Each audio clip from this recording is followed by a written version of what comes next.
السلام علیکم ورحمۃ اللہ وبرکاتہ۔ نحمدہ ونصلی علی رسولہ الکریم، اما بعد فاعوذ باللہ من الشیطان الرجیم، بسم اللہ الرحمن الرحیم۔ رب اشرح لی صدری ویسر لی امری واحلل عقدۃ من لسانی یفقہوا قولی۔ الفاظ کی وضاحت، آیت نمبر 23 سے 32 تک، 23 سے 32 تک۔ الم ترى، کیا نہیں تم نے دیکھا؟ کس کو خطاب ہے؟ رسول اللہ صلی اللہ علیہ وسلم کو۔ کیا آپ نے نہیں دیکھا؟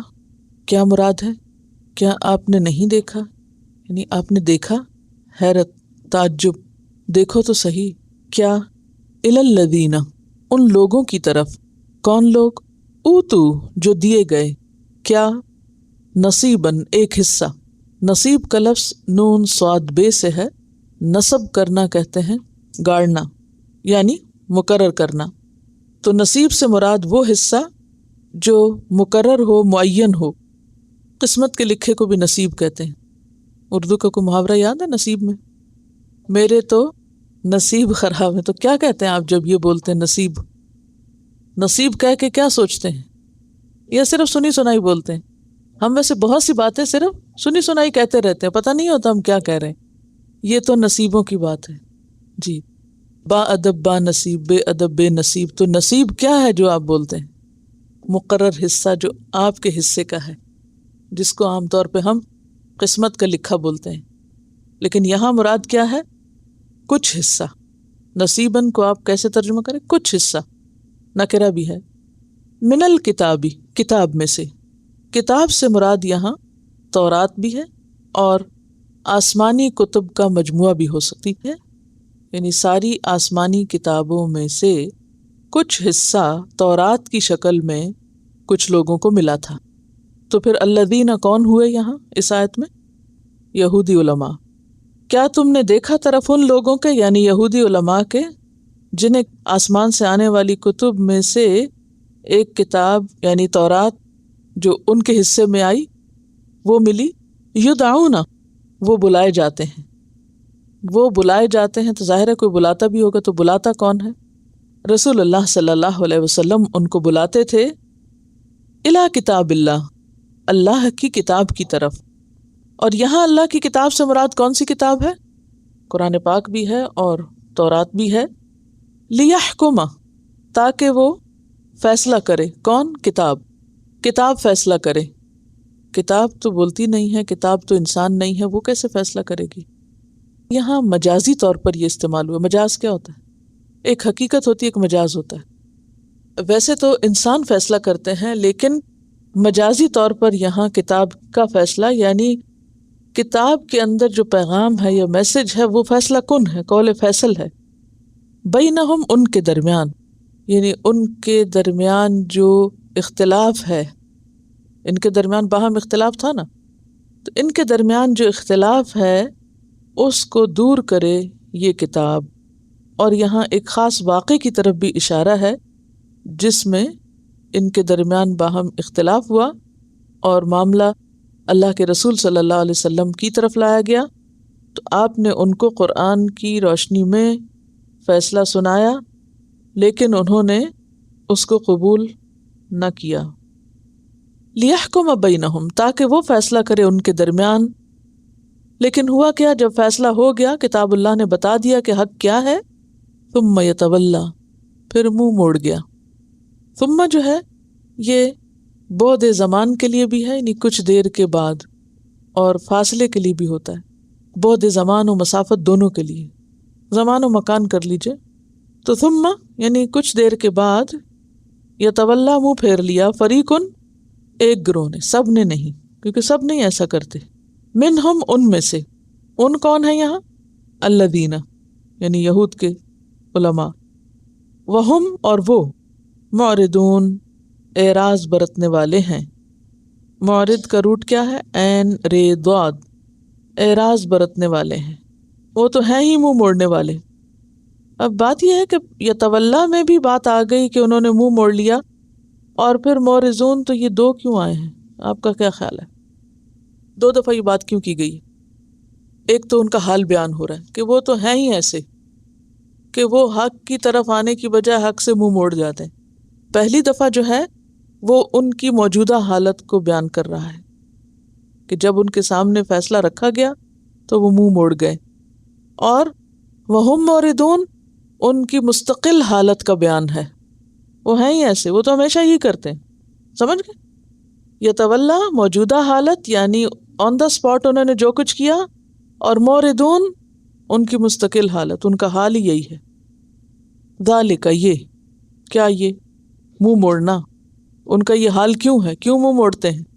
بِأَنَّهُمْ کیونکہ انہوں نے قالو کہا تھا، لن ہرگز نہیں، تمسنا، تمس کس سے ہے، روٹ کیا ہے، مس سے، میم سین سین، چھونا، نہیں چھوئے گی، ہرگز نہیں چھوئے گی ہم کو، کیا، النار آگ، کون سی آگ، دوزخ کی آگ، الا مگر، ایامن دن، یوم کی جمع، معدودات گنے چنے، گنتی کے دن ہے.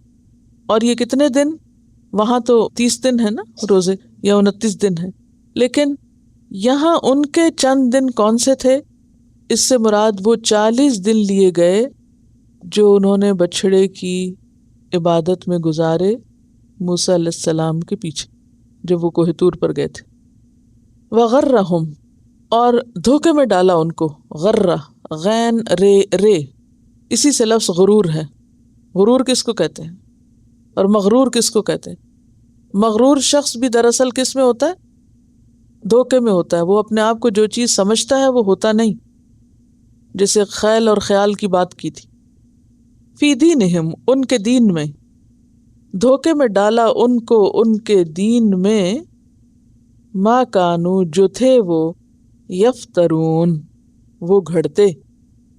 یفترون کا لفظ فے رے یہ سے ہے، یعنی ان کے بناوٹی عقائد جو تھے، خود ساختہ عقائد جو تھے، ان عقائد نے ان کو دھوکے میں مبتلا کر رکھا تھا. اور دھوکا کون سا تھا ان کا؟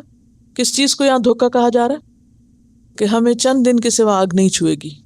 فکیفا تو کس طرح، اذا جمعناہم جب جمع کریں گے ہم ان کو کن کو، انہی لوگوں کو جن کی بات ہو رہی پیچھے، لیومن ایک دن، کون سا دن، لا ریب فیہ جس میں کوئی شک نہیں، مراد ہے قیامت کا دن. ووفیت اور پورا پورا دیا جائے گا. روٹ کیا ہے وفیہ کا، واو فے یہ، وفا، وفا کا کیا معنی ہوتا ہے، پورا لوٹانا، پورا کر کے دیا جائے گا. کل نفس ہر نفس، کیا پورا کر کے دیا جائے گا، ما کسبت جو اس نے کمائی کی، جو بھی اس نے کمایا، جو بھی اس کی کوشش تھی، جو وہ دنیا سے لے گیا. وہم اور وہ، لا یظلمون نہ ظلم کیے جائیں گے، یعنی کوئی بھی انسان. قل اللہم کہہ دیجئے اے اللہ، اللہم جو ہے یہ اصل میں یا اللہ ہے، ٹھیک ہے، تو یا کو حذف کر دیا گیا اور اللہ کے بعد میم مشدد کا اضافہ کر دیا گیا، ورنہ معنی اس کا بھی وہی ہے جو یا اللہ کا ہے، یا جیسے ربنا ہوتا ہے.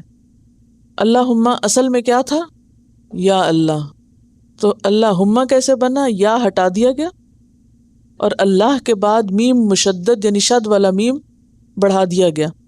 اور یہ صرف اللہ تعالیٰ ہی کے لیے بولا جاتا ہے. اللہم سے مراد بس اللہ ہی ہے، یا اللہ ہی اس کا معنی کیا جائے گا. قل کہہ دیجئے، آپ صلی اللہ علیہ وسلم سے خطاب ہے کہ آپ کہہ دیجئے اے اللہ، مالک الملک جو مالک ہے ملک کا، ملک کس کو کہتے ہیں، حکومت کو، بادشاہت کو. تو دیتا ہے، عطا یاتی سے،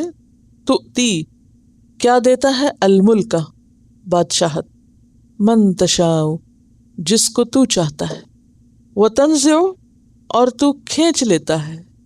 تنزع کا لفظ جو ہے نون زائی اور عین سے ہے. نزع کا مطلب ہوتا ہے کھینچنا، اکھاڑ پھینکنا. روح کو جسم سے نکالنے اور کھینچنے کے لیے بھی یہی لفظ استعمال ہوتا ہے، جس کو آپ نزع کا عالم بولتے ہیں. وتنزع اور تو کھینچ لیتا ہے، ساری کی ساری لے لیتا ہے، الملک بادشاہت، کیونکہ بادشاہت تھوڑی تو نہیں جاتی نا، ساری جاتی ہے. ممن اس سے جس سے تشاء تو چاہتا ہے. وتعز اور تو عزت دیتا ہے، عین زائی زائی، ذال نہیں ہے یہ زائی ہے، تو عز عزت دیتا ہے اعزاز سے، من تشاء جس کو تو چاہتا ہے، وتذل اور تو ذلیل کرتا ہے، اب یہاں ذال ہے، ٹھیک ہے، اب غور کیجیے، اگر یہ دو لفظ امتحان میں آ جائے تو آپ کو حرف درست لکھنے ہوں گے. تو ذل ذال لام لام ذلیل کرنا، ذل سے اعلیٰ کو ادنا کرنا، وتذل من تشاء اور تو ذلیل کرتا ہے یعنی اوپر سے نیچے کرتا ہے، من تشاء جس کو تو چاہتا ہے، بیدک تیرے ہی ہاتھ میں، الخیر بھلائی ہے. خیر کا لفظ جو ہے اس کے بہت معنی ہیں، یہ ایک بہت جامع لفظ ہے جس میں نیکی، بھلائی، فضل، عقل، عزت، جاہ، مال سب آتا ہے. یعنی تیرے ہاتھ میں ہے ساری عزت، سارا اقتدار، ساری بڑائی، سارا مال، ساری بھلائی. انک بے شک تو، علی کل شیء اوپر ہر چیز کے، قدیر قادر ہے، قدرت رکھنے والا ہے. تولجو تو داخل کرتا ہے، واو لام جیم، ولج یلج، ولوج ہوتا ہے کسی مقصد کے تحت داخل کرنا، داخلہ بھی ہوتا ہے اور ولج بھی ہوتا ہے. تو ولوج ہے کسی مقصد کے لیے داخل کرتا ہے، کس کو؟ رات کو، فی النہار دن میں، رات دن میں داخل ہوتی ہے. تولج اللیل فی النہار وتولج النہار فی اللیل اور تو داخل کرتا ہے دن کو رات میں. وتخرج اور تو نکالتا ہے، الحی زندہ کو، من المیت میت سے، مردہ سے. وتخرج المیت اور تو نکالتا ہے مردہ کو، من الحی زندہ سے. وترزق اور تو رزق دیتا ہے، من تشاء جس کو تو چاہتا ہے، بغیر حساب بغیر کسی حساب کے. لا یتخذ نہ بنائے، یتخذ کا روٹ کیا ہوگا؟ اخذ، حمزہ خا ذال، اخذ. لا یتخذ المؤمنون نہ بنائے مومن، الکافرین کافروں کو، اولیاء دوست، مددگار.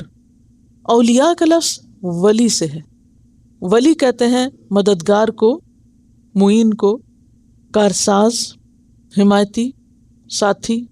بیسیکلی مشکل وقت میں جس کی طرف رجوع کیا جائے، جس سے مدد مانگی جائے، وہ ولی ہوتا ہے، جس سے آپ حمایت یا سپورٹ طلب کرتے ہیں. ٹھیک ہے، یہ لفظ اگر آپ کو صحیح سمجھ آئے گا تو آیت بھی بہت اچھی سمجھ آ جائے گی، اور اگر یہ لفظ نہیں سمجھا تو آیت بھی نہیں سمجھیں گے. ولی کون ہوتا ہے؟ مددگار، حمایتی، کارساز، جس کی طرف مشکل کے وقت رجوع کیا جائے. ٹھیک ہے، تو نہ بنائے مومن کافروں کو مددگار، دوست، حمایتی. کیونکہ جب آپ کسی سے مدد لیتے ہیں تو پھر آپ کو کیا کرنا پڑتی ہے؟ مدد دینی بھی پڑتی ہے. مدد کا بدلہ کیا ہے؟ مدد، عدلے کا بدلہ، لین اور دین.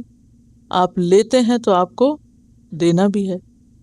اب آپ نے مدد لی کسی اچھے کام میں اور جواباً آپ کو مدد دینی پڑ رہی ہے اب کسی غلط کام میں.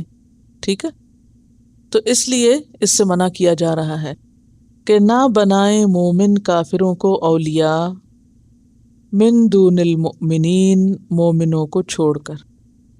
یعنی جہاں مومن موجود ہیں تو مدد ان سے لو، دوسروں سے نہ لو، ورنہ تمہارے دین کا نقصان ہوگا، دین پر کمپرومائز کرنا پڑے گا.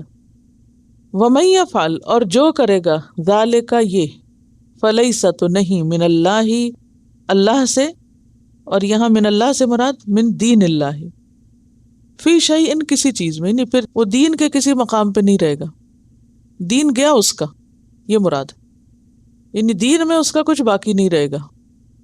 کیونکہ مسلمانوں کو کیا حکم ہے؟ تعاونوا علی البر والتقوی ولا تعاونوا علی الاثم والعدوان. تعاون کرو نیکی اور تقوی کے کاموں میں، نہ تعاون کرو کس پر؟ گناہ اور زیادتی کے کاموں میں. اگر تم نے ان سے تعاون حاصل کیا کسی کام میں تو پھر جواباً تمہیں بھی کل ان سے تعاون کرنا پڑے گا کسی گناہ یا زیادتی کے کام میں. ہاں؟ اور جب تم ان سے گناہ اور زیادتی کے کام میں تعاون کرو گے تو پھر گناہگار ہو گئے، دین تو گیا، تو تمہارے دین میں سے کچھ نہیں بچے گا۔ الا مگر یہ استثنائی صورت ہے، ان تتقو کہ تم بچنا چاہو، منہم ان سے، تقاتن بچنا، یعنی اگر ان کے شر سے بچنا مقصود ہو یا جان و مال اور عزت و آبرو کے ضائع ہونے کا خطرہ ہو تو پھر تم ان سے مدد طلب کر سکتے ہو، یا مدد کے لیے وہ تمہیں بلائیں تو پھر تم جا سکتے ہو، استثنائی صورت۔ وَيُحَذِّرُكُمُ اللَّهُ نَفْسَهُ، اور ڈراتا ہے تم کو اللہ، کس سے؟ اپنی ذات سے، یعنی اس معاملے میں اللہ سے ڈرو، کیونکہ دین کا معاملہ بندوں کے ساتھ نہیں، بندوں سے بڑھ کر اللہ کے ساتھ ہے۔ وَإِلَى اللَّهِ، اور طرف اللہ کے، المصیر، لوٹنا ہے، پلٹنا ہے۔ قل کہہ دیجئے، ان تخفوا، اگر تم چھپاؤ گے، ما فی صدورکم، جو تمہارے سینوں میں ہے، دلوں میں ہے، او تبدوہ، یا تم ظاہر کرو گے اس کو، کیا روٹ ہے تبدو کا؟ بے دال واو۔ دیکھیے اس میں عموماً دھوکہ کھا جاتے ہیں لوگ، ایک ہوتا ہے بے دال حمزہ بدأ، ٹھیک ہے، اور ایک ہوتا ہے بے دال واو۔ تو بدأ یبدأ کا مطلب ہوتا ہے ابتدا کرنا، اور بدا یبدو کا مطلب ہوتا ہے ظاہر کرنا، تو یہ بدا یبدو ہے، بے دال واو اس کا روٹ ہے۔ او تبدوہ، یا تم ظاہر کرو گے اس کو، اور تبدو کیا ہوتا ہے؟ بغیر ارادے کے کسی بات کو ظاہر کر دینا یا بات کا ظاہر ہو جانا جسے چھپانے کی کوشش کی جائے یا وہ چھپائی جانی چاہیے، یعنی وہ بات جو چھپانی چاہیے آپ کیا کریں، اس کو ظاہر کر دیں یا ظاہر کر بیٹھیں۔ کچھ باتیں ایسی ہوتی ہیں نا جو نہیں بتانی چاہیے، مثلاً کسی کی امانت ہے، کوئی راز ہے، کسی نے منع کیا ہے کہ یہ نہیں ظاہر کرنا، یا کچھ منہ سے باتیں نہیں نکالنی چاہیے، مثلاً نیکی کر کے اس کا تذکرہ نہیں کرنا چاہیے کہ ضائع نہ ہو جائے، ہاں؟ تو او تبدوہ، یا تم ظاہر کر دو گے اس کو، یعلمہ اللہ، جانتا ہے اس کو اللہ، یا جان لے گا اس کو اللہ جب تم کرو گے ایسا۔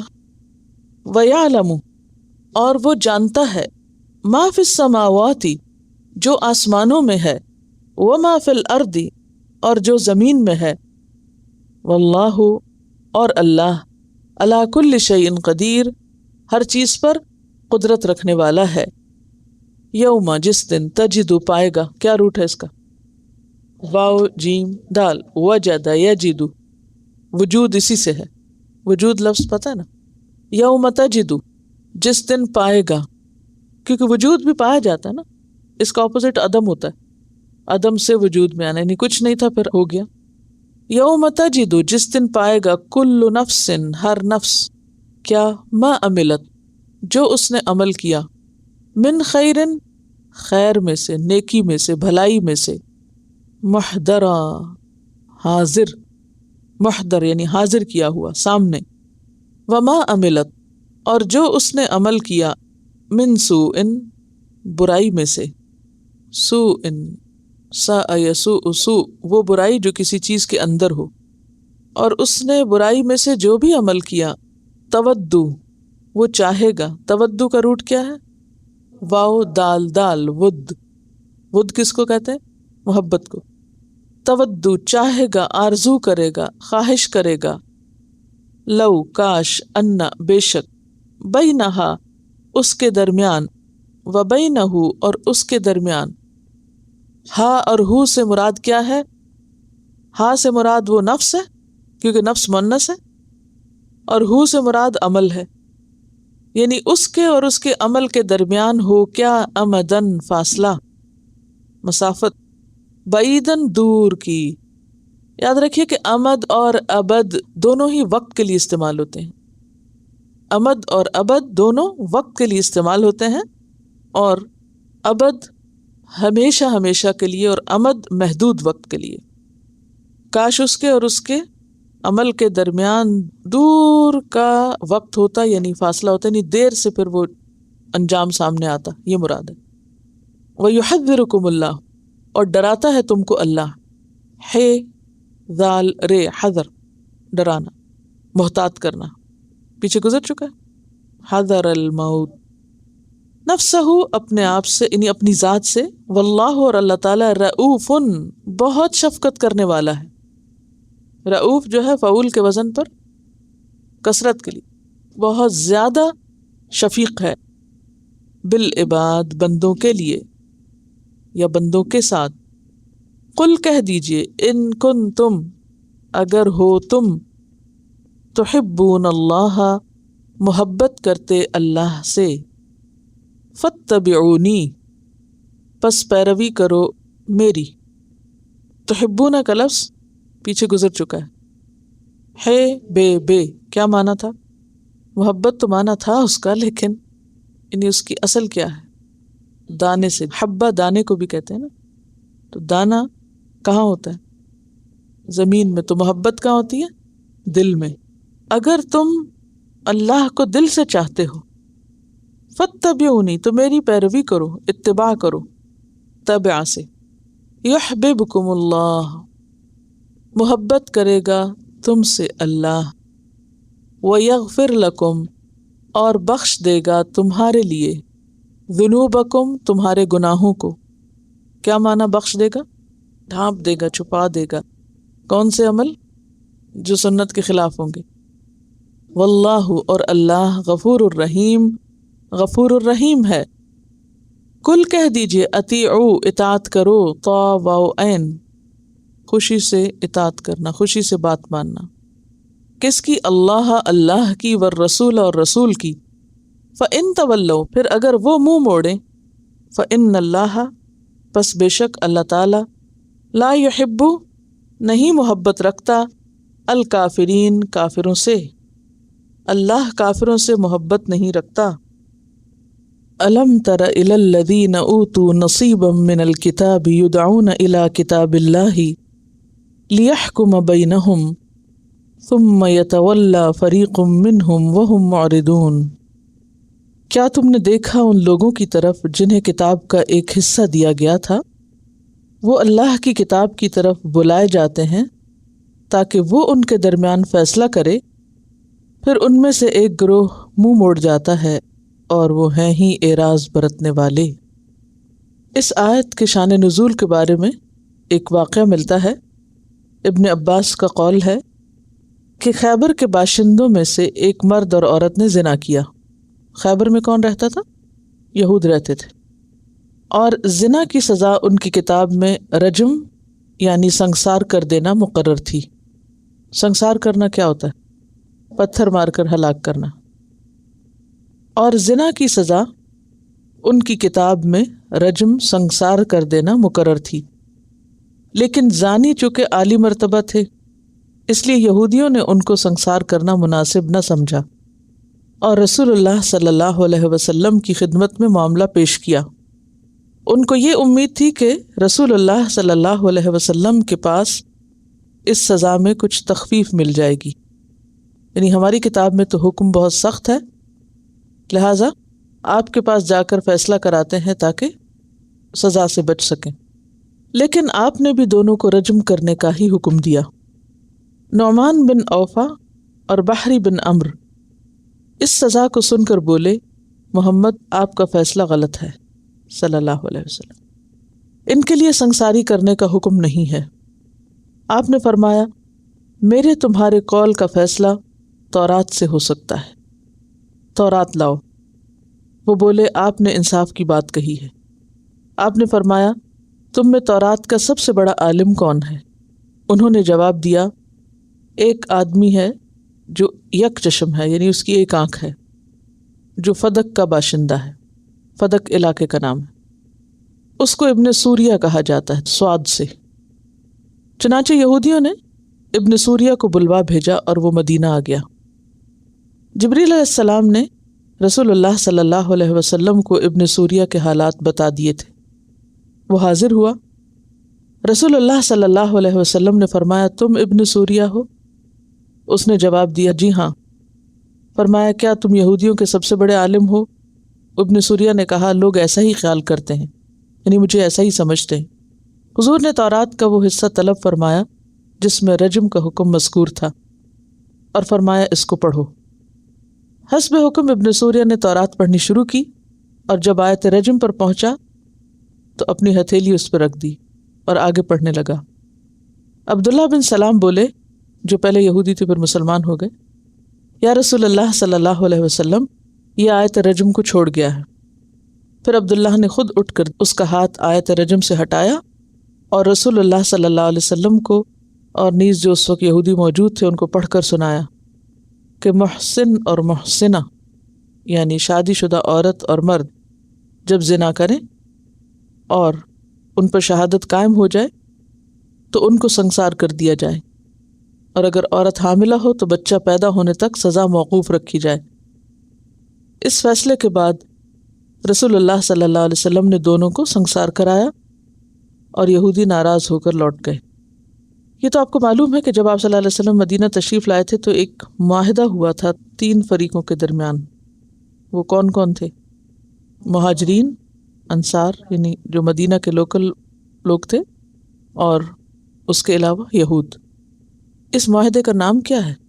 مشہور معاہدہ ہے میثاق مدینہ، اس کو میثاق مدینہ کہتے ہیں، ٹریٹی آف مدینہ۔ اس میثاق کی روح سے رسول اللہ صلی اللہ علیہ وسلم کو ہیڈ آف دا اسٹیٹ قرار دیا گیا تھا۔ اسی وجہ سے مسلمان ہوں یا یہود ہوں یا وہاں کے رہنے والے دیگر باشندے، وہ اپنے جھگڑوں کے فیصلے آپ کے پاس لایا کرتے تھے، اور آپ کتاب اللہ کے ساتھ ان کے درمیان فیصلے کرتے، اور یہود کے فیصلے ان کی کتاب کے مطابق۔ لیکن جیسا کہ آپ پیچھے بھی پڑھ چکے ہیں کہ انہوں نے اپنی کتاب میں تحریف بھی کی تھی، اور پھر لوگوں کی مرضی کے مطابق فتوے دے کر ان سے مال بٹورتے تھے، اللہ کی آیات کو بیچتے تھے اور دین کو بدل دیتے تھے۔ اس کی بھی یہ بہترین مثال ہے کہ کس طرح جب کسی کو سزا سے بچانا مقصود ہوتا تو اس حکم کو چھپا دیتے تھے۔ اب اس کانٹیکسٹ میں اس آیت کو پڑھیے تو کیا معنی ہوگا؟ کیا تم نے دیکھا ان لوگوں کو جنہیں کتاب کا ایک حصہ دیا گیا، انہیں کتاب اللہ کی طرف بلایا جاتا، اور کتاب اللہ سے مراد پھر یہاں کیا ہوگی؟ تورات ہوگی۔ لیحکم بینہم، کہ وہ ان کے درمیان فیصلہ کرے، ثم یتولی فریق منہم وہم موردون، تو ان میں سے ایک گروہ منہ موڑ جاتا ہے اور وہ ہیں ہی اعراض برتنے والے، یعنی رجم کی سزا جاننے کے باوجود، حق جاننے کے باوجود وہ اس سے منہ موڑ لیتے ہیں۔ اور ان کا اپنی کتاب کے ساتھ یہی معاملہ تھا کہ اس کے بعض حصے کو مانتے تھے اور بعض کو نہیں مانتے تھے۔ یہ بات کہاں پڑھی تھی آپ نے؟ سورۃ البقرہ میں کیا آیا تھا وہاں پر؟ افتؤمنون ببعض الکتاب وتکفرون ببعض فما جزاء من یفعل ذلک منکم الا خزی فی الحیاۃ الدنیا۔ تو ان کا اپنی پوری کتاب پر بھی پورا ایمان نہ تھا۔ پھر اسی طرح اس آیت کا ایک تو یہ ایک خاص معنی لیا گیا اور ایک عام معنی۔ ابن عباس کہتے ہیں کہ اللہ تعالیٰ نے یہود و نصارہ اور رسول اللہ کے درمیان قرآن کو فیصلہ کن قرار دیا، اور قرآن نے فیصلہ کر دیا کہ یہود و نصارہ حق پر نہیں، مگر وہ اس فیصلے کو نہیں مانتے۔ ایک تو فیصلہ کون سا نہیں مانتے؟ رجم کا، جو اس خاص واقعے کے مناسبت سے ہوا۔ دوسرا، اگر یہاں پر یدعون الی کتاب اللہ سے مراد قرآن حکیم ہو تو پھر جو کچھ قرآن کہتا ہے اس کو یہ نہیں مانتے کہ انہوں نے اپنی کتابوں میں تبدیلیاں کر دی ہیں اور یہ اللہ کی کتاب کو چھپاتے ہیں۔ پیچھے آپ پڑھ چکے نا، وَتَكْتُمُونَ الْحَقَّ وَأَنْتُمْ تَعْلَمُونَ، پڑھا آپ نے؟ اور تم حق کو چھپاتے ہو۔ تو اس طریقے سے یہ چھپاتے تھے۔ کتاب جس طرح یہ رکھتے ہیں، یا جس طرح کتاب چند مخصوص لوگوں کے پاس ہوتی تھی، تو عوام کو تو نہیں پتا ہوتا تھا کہ اس کے اندر کیا لکھا ہے۔ وہ مسئلے انہی سے آ کے پوچھتے تھے، اور یہ پھر کس کے مطابق بتاتے؟ لوگوں کی مرضی کے مطابق، کہ لوگوں کو ناراض نہیں کرنا، چاہے ان کے خلاف بات جاتی ہو پھر بھی ان کے حق میں کر دیتے تھے تاکہ یہ بڑے بنے رہیں۔ یہاں پر آپ یہ دیکھیے کہ یہ بھی کہا گیا ثم یتولی فریق منہم، تو فریق سے مراد کون سا فریق؟ ان کے علماء، یعنی وہ جو خاص لوگ اس وقت موجود تھے، اور ان میں سے سب لوگ ایسے نہیں ہیں، کیونکہ قرآن پاک میں آتا ہے وَمِن قَوْمِ مُوسَىٰ أُمَّةٌ يَهْدُونَ بِالْحَقِّ، موسیٰ علیہ السلام کی قوم میں سے کچھ لوگ ایسے ہیں جو حق کے ساتھ رہنمائی کرتے ہیں، یعنی وہ حق کو چھپاتے نہیں ہیں اور حق میں تبدیلی بھی نہیں کرتے، وہ بھی یعدلون، اور اسی کے ساتھ وہ عدل کرتے ہیں، یعنی صحیح بات کرتے ہیں۔ تو آپ دیکھیں کہ قرآن کا جو انداز ہے وہ تعصب پر مبنی نہیں کہ بحیثیت ایک قوم کے ایک پہ ٹھپا لگا دیا اور پھر اس کے اچھے برے سب کو ایک ہی قرار دیا۔ جو ان میں سے برا کرتا ہے اسی کو برا کہا گیا ہے، اور جو ان میں سے اچھا کرتا ہے اس کی اچھائی کو بھی واضح کر دیا گیا۔ ٹھیک ہے، تو اس سے ہمیں کیا سبق ملتا ہے، ہمیں کیا کرنا چاہیے؟ آج آپ دیکھیے کہ بحیثیت قوم مسلمانوں کے اوپر جو کچھ لیبل لگا دیے گئے اس کے اندر سب کو داخل کر دیا گیا، حالانکہ سب ویسے نہیں ہیں۔ اگر چند لوگ ایک کام کرتے ہیں تو وہ چند لوگ ہیں، وہ کسی بھی دین میں چند لوگ ہو سکتے ہیں جو خرابی پیدا کرے، ان کی سزا سب کو نہیں دینی چاہیے۔ لیکن ہاں، اگر میجورٹی کسی قوم کی ویسی ہو جائے تو پھر وہ تھوڑے بھی ساتھ شامل ہو جاتے ہیں۔ ٹھیک ہے، یہ جو فریق کا لفظ ہے یہ عام طور پر ان کے علماء کے لیے استعمال ہوتا ہے۔ اس کی مثال پہلے پارے میں بھی آپ نے پڑھی ہوگی، جس میں بات ہے نا افتطمعون ان یؤمنوا لکم وقد کان فریق منہم یسمعون کلام اللہ ثم یحرفونہ من بعد ما عقلوہ۔ تو یہاں بھی فریق کون ہے؟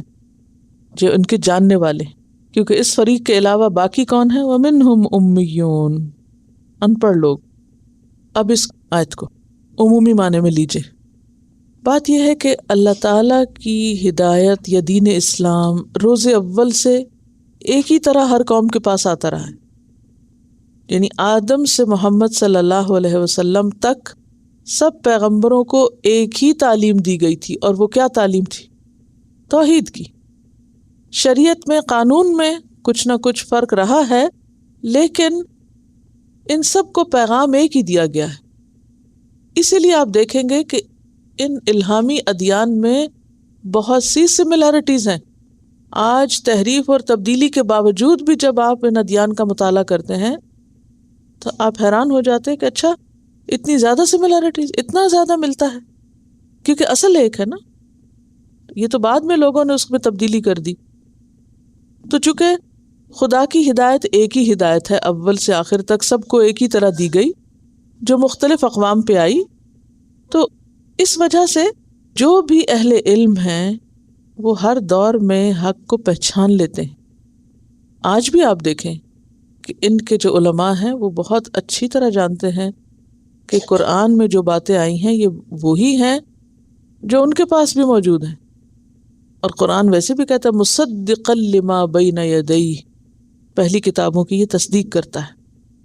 تو اب اگر کسی ایک گروہ کے پاس کتاب ہے اور پھر دوسرے کو بھی کتاب ملی، تو سملیرٹیز تو ہیں، ان سملیرٹیز کی بنیاد پر یہ تو ایک پہچانی ہوئی بات ہے کہ یہ جو کچھ فیصلہ کر رہا ہے یہ پیغمبر، یا جو کچھ ہمیں بتا رہا ہے یہ وہی ہے جو ہمیں اس سے پہلے بتایا گیا تھا۔ لیکن چونکہ ان کے دل حق کو قبول نہیں کرنا چاہتے، اس لیے وہ خود کو نہیں بدلتے، کتاب کو بدل دیتے ہیں۔ ایسا کیوں کرتے ہیں؟ موردون ہونے کی وجہ کیا ہے؟ منہ کیوں موڑ جاتے ہیں؟ توجہ کیوں نہیں کرتے؟ حق کو قبول کیوں نہیں کرتے؟ اعراض کیوں برتتے ہیں؟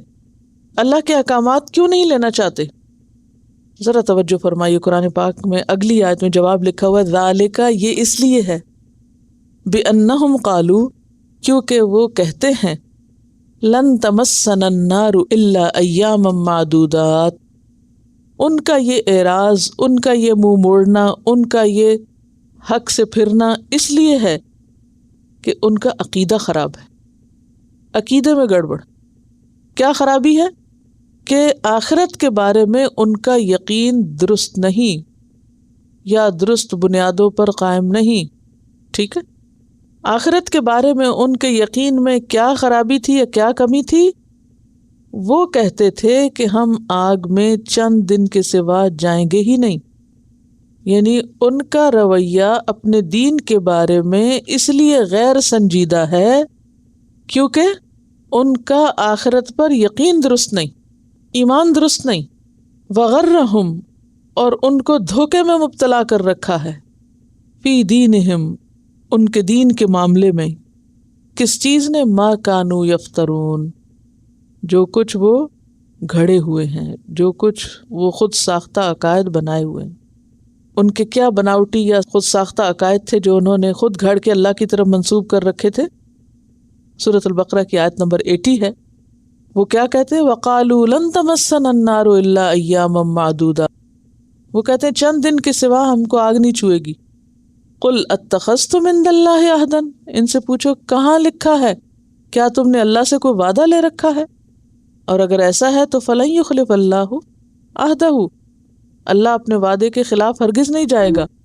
ام تقولون علی اللہ ما لا تعلمون، یا پھر یہ بات ہے کہ تم اللہ کے بارے میں وہ کچھ کہتے ہو جو تمہیں پتہ ہی نہیں، لا علمی میں یہ سب باتیں کر رہے ہو. یا تو لا علمی ہے اور یا پھر خود کو بے وقوف بنا رہے ہو، تم جان بوجھ کے انجان بنے ہوئے ہو.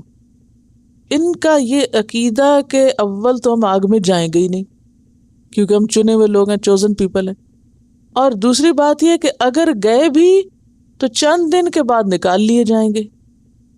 اور ان کے علماء نے ان کو یہ بتایا کہ دیکھو چونکہ تم نے 40 دن بچڑے کی پوجا کی تھی تو زیادہ سے زیادہ بھی گئے تم تو 40 دن جاؤ گے. اور پھر ان کا خیال یہ بھی تھا کہ ہم اللہ کے پیارے ہیں، ہمارے اندر بے شمار پیغمبر آئے ہیں اور ہم ان کا دامن پکڑ لیں گے اور وہ ہم کو چھڑا لیں گے. اسی لیے آپ نے دیکھا کہ تیسرے پارے کے آغاز میں اور پہلے پارے کے اختتام میں بھی، اور جہاں بنی اسرائیل کو بنی اسرائیل کہہ کے پکارا گیا وہاں کیا کہا گیا؟ یا بنی اسرائیل اذکروا نعمتی التی انعمت علیکم وانی فضلتکم علی العالمین واتقوا یوما لا تجزی نفس عن نفس شیئا. تو کیوں بنی اسرائیل کو کہا جا رہا ہے واتقوا یوما لا تجزی نفس عن نفس شیئا؟ ڈرو اس دن سے، فکر کرو اس دن کی، نہ کام آئے گا کوئی نفس کسی نفس کو کچھ بھی، کوئی کسی کو بالکل فائدہ نہیں پہنچا سکے گا. ولا يقبل منها شفاعہ، اور غلط کاروں کے حق میں پھر کسی کی شفاعت قبول نہ کی جائے گی اگر اس نے خود ہمیشہ غلطی کام کیے ہوئے. اور کیا کہا تھا؟ شفاعت قبول نہیں کی جائے گی. 3 دفعہ پہلے پارے میں بنی اسرائیل کو یا بنی اسرائیل کہہ کے پکارا گیا نا کہ اے بنی اسرائیل اللہ کی نعمت کو یاد کرو. تو آخری حصے میں جہاں ان کو پکارا گیا یا بنی اسرائیل کہہ کے حضرت ابراہیم علیہ السلام کے واقعے کے آس پاس، تو وہاں پھر ان کے عقائد کی بھی درستگی کی گئی. یہاں پر آپ دیکھیے کہ آیت نمبر 123 ہے وَاتَّقُوا يَوْمًا لَا تَجْزِي نَفْسٌ عَن نَفْسٍ شَيْئًا وَلَا يُقْبَلُ مِنْهَا عَدْلٌ وَلَا تَنْفَعُهَا شَفَاعَةٌ وَلَا هُمْ يُنصَرُونَ.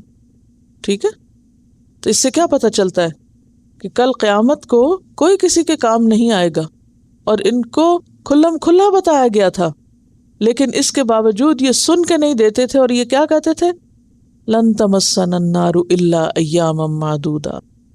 پھر اسی طرح آپ دیکھیے کہ عقیدے کی یہ خرابی نصارہ کے ہاں بھی پائی جاتی ہے.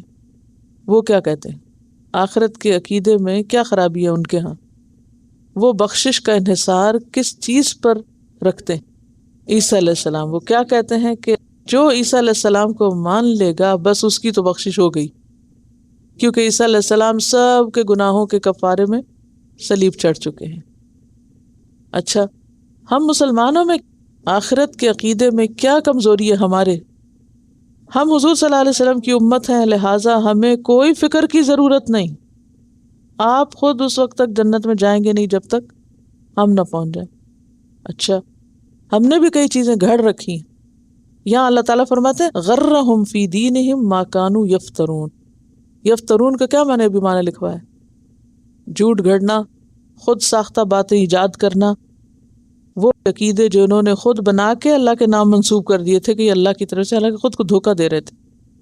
بزرگوں کا دامن تھام رکھا ہے ہم نے بھی کہ یہ نیک لوگ ہیں اور یہ جنت میں نہیں جائیں گے جب تک ہم کو نہ پکڑ کے لے جائیں، ہم ان کا پلو پکڑ لیں گے.